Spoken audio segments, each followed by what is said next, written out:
Bismillahirrahmanirrahim. Assalamu alaikum dear students. Today I am going to start lecture number 30. Today's topic is economy of Pakistan. First of all, a recap of the previous lecture. In the previous lecture we have covered following topics: terrorism, overpopulation, inflation, unemployment, economic crisis, food crisis, political problems, water crisis, future of Pakistan, possible solutions we have discussed, and now today's topic. As you know, today's topic is economy of Pakistan, and this is very important topic.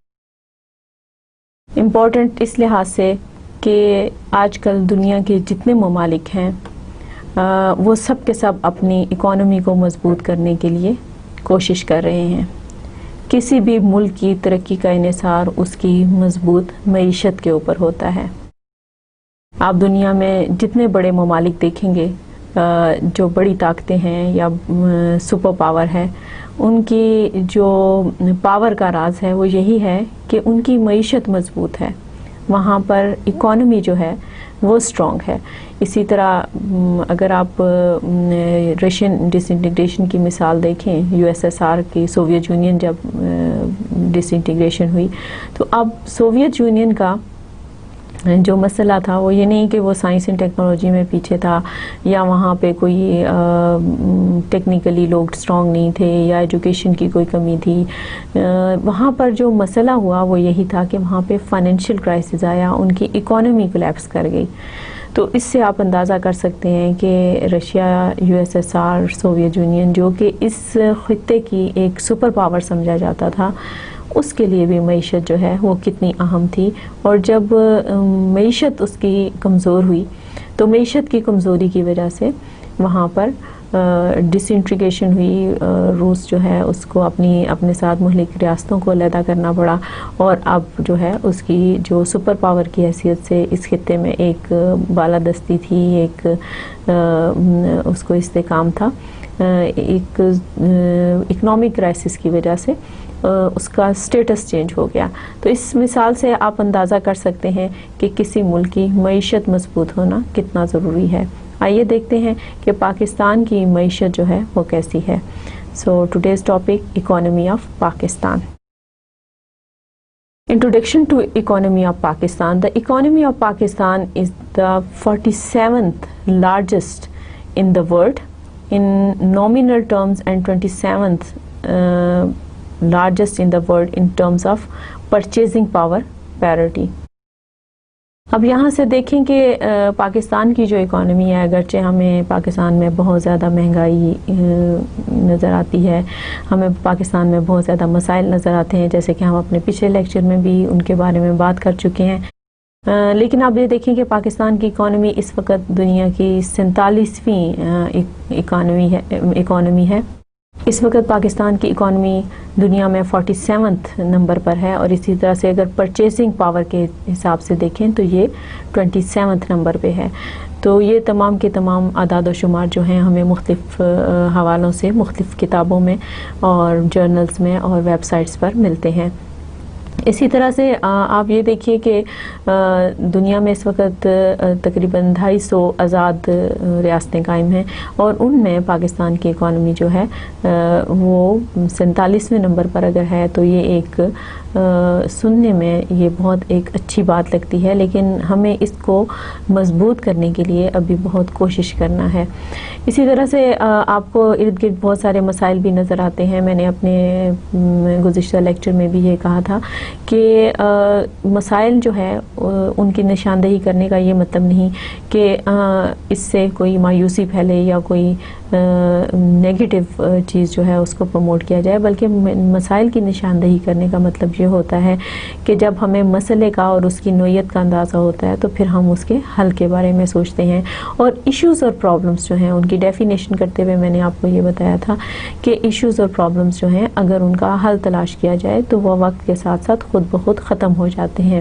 اگرچہ ان کی جگہ نئی جو تبدیلیاں آ رہی ہوتی ہیں، نئے پرابلمس اور نئے ایشوز سامنے آتے ہیں، لیکن وقت کے ساتھ ساتھ اگر ان سب مسائل کا حل ڈھونڈ لیا جائے تو یہ چیزیں خود بخود ختم ہو جاتی ہیں. اسی طرح Pakistan has a semi-industrialized economy, which mainly encompasses textile, chemical, food processing, agriculture and other industries. Growth poles of Pakistan's economy are situated along the Indus River. Diversified economies of Karachi and Punjab's urban centers coexist with lesser developed areas in other parts of the economy. Here you can see that Pakistan is blessed with many resources. ہمارے پاس بہت سارے ایسے قدرتی ذرائع موجود ہیں، ہمارے ملک میں ایسے بہت ساری نعمتیں موجود ہیں جس کی وجہ سے ہم اپنی اکانومی کو مضبوط کر سکتے ہیں. جیسے کہ ہماری اکانومی جو ہے سیمی انڈسٹریل اکانومی یا نیم صنعتی معیشت جو ہے وہ کہلاتی ہے. Basically we depend on agriculture, اور ایگریکلچر جو ہے is considered as the backbone of the country. اور اس لحاظ سے جو پاکستان کی اکانومی ہے وہ انڈس ریور جو ہے، جو ہمارے دریا ہیں ان کے کناروں کے اوپر جو آبادیاں ہیں اور ان کے کناروں پہ جو شہر آباد ہیں ان میں جتنے بھی انڈسٹریز ہیں وہ لگائی جاتی ہیں. انہی دریاؤں کی وجہ سے جو ہے ہماری زراعت جو ہے اس میں ترقی ہوتی ہے. تو اس لحاظ سے پاکستان کی جو اکانومی ہے وہ ان چیزوں پر مشتمل ہے اور انہی چیزوں پر ہم انحصار کرتے ہیں. The economy has suffered in the past from decades of internal political disputes, a fast-growing population, mixed level of foreign investments, and a costly ongoing confrontation with neighboring India. ہماری اکانومی جو ہے وہ بہت مضبوط ہو سکتی تھی جب ہم نے آزادی حاصل کی. اس وقت سے ہی اگر اس کے معیشت کی مضبوطی کے اوپر توجہ دی جاتی اور ہمیں سازگار حالات ملتے تو ہماری اکانومی جو ہے وہ کئی ملکوں کی اکانومی سے بہتر ہو سکتی تھی. لیکن ہمارے ساتھ ہمیشہ سے یہ مسائل رہے کہ ہمارے یہاں پر ایک تو سیاسی لحاظ سے مضبوط حکومتیں جو ہیں وہ نہیں رہی اور بہت سارے سیاسی اختلافات رہے. ہمارے اندرونی ملک کے جو اندرونی معاملات تھے اس میں پولیٹیکل انسٹیبلٹی کی وجہ سے بہت زیادہ پرابلم آئے. اسی طرح سے آبادی میں بڑی تیزی سے اضافہ ہوا. ہم پچھلے اپنے لیکچر میں بھی جس میں ہم نے پاکستان کے مسائل ڈسکس کیے ہیں اس میں ہم نے جو پاپولیشن ریٹ جو ہے جس تیزی سے بڑھ رہا ہے اور آبادی جس تیزی سے بڑھ رہی ہے اس لحاظ سے جو ہے ہمارے وسائل میں کمی آتی جا رہی ہے جو کہ معیشت مضبوط نہ ہونے کی وجوہات میں سے ایک ہے. اسی طرح سے فورن انویسٹمنٹ جو ہے وہ کسی بھی ملک کی معیشت کی مضبوطی کے لیے بہت ضروری ہوتی ہے. لیکن کیونکہ یہاں پر سیکیورٹی کے لحاظ سے اور پولیٹیکل انسٹیبلٹی کی وجہ سے جو مسائل پیدا ہو رہے ہیں اس کی وجہ سے جو فارن انویسٹر ہے وہ یہاں پر انویسٹ کرتے ہوئے ایون لوکل انویسٹر بھی جو ہیں وہ بھی انویسٹ کرتے ہوئے ہچکچاتے ہیں اور یہی وجہ ہے کہ ہماری اکانومی جو ہے اس کو مسائل کا سامنا کرنا پڑ رہا ہے. اسی طرح سے ہماری ایک مسلسل جو جنگ کی کیفیت اور ایک تھریٹ ہے ہمیں ہمارے پڑوسی ملک انڈیا سے، اس کی وجہ سے ہمارا جو ڈیفنس بجٹ ہے وہ بہت زیادہ ہے اور ڈیفنس کے لیے ہمیں خرچ کرنا پڑتا ہے اور یہ ضروری بھی ہے کیونکہ خطے میں اپنی ملکی سلامتی کو قائم رکھنے کے لیے، اپنی ملکی سالمیت کو قائم رکھنے کے لیے ہمیں اپنے ڈیفنس کو مضبوط رکھنا پڑتا ہے. اور کیونکہ ماضی میں ہمیں پتہ ہے کہ 3 جنگیں ہو چکی ہیں ہماری پڑوسی ملک کے ساتھ. اگرچہ تعلقات میں بہتری کے لیے بہت زیادہ کوششیں کی گئی ہیں لیکن اس وقت جو سچویشن ہے اس میں بھی ہمیں اپنے ڈیفنس کے اوپر بہت زیادہ توجہ دینی ہے جس کی وجہ سے دوسرے جو سیکٹر ہیں جیسے سوشل سیکٹر ہے یا جو باقی ویلفیئر کے جو کام ہیں مختلف علاقوں میں ان کے اوپر جو ہمیں پیسہ خرچ کرنا ہے وہ اس میں ہمیں پھر مشکل پیش آتی ہے. اسی طرح سے ابھی ہم ڈسکس کرتے ہیں کہ اکنامک ہسٹری آف پاکستان کیا ہے. Economic history of Pakistan. When Pakistan gained independence in 1947 from UK, Pakistan's average economic growth rate since independence has been higher than the average growth rate of the world economy during the period. Average annual real GDP growth rate was 6.8% in the 1960s, 4.8% in the 1970s, and 6.5% in the 1980s. Average annual growth fell to 4.6% in the 1990s, with prominent lower growth in the second half of that decade. Here you can observe that there is a frequent change in the economic growth of Pakistan. When we got independence, at that time Pakistan economy was included in average economic growth,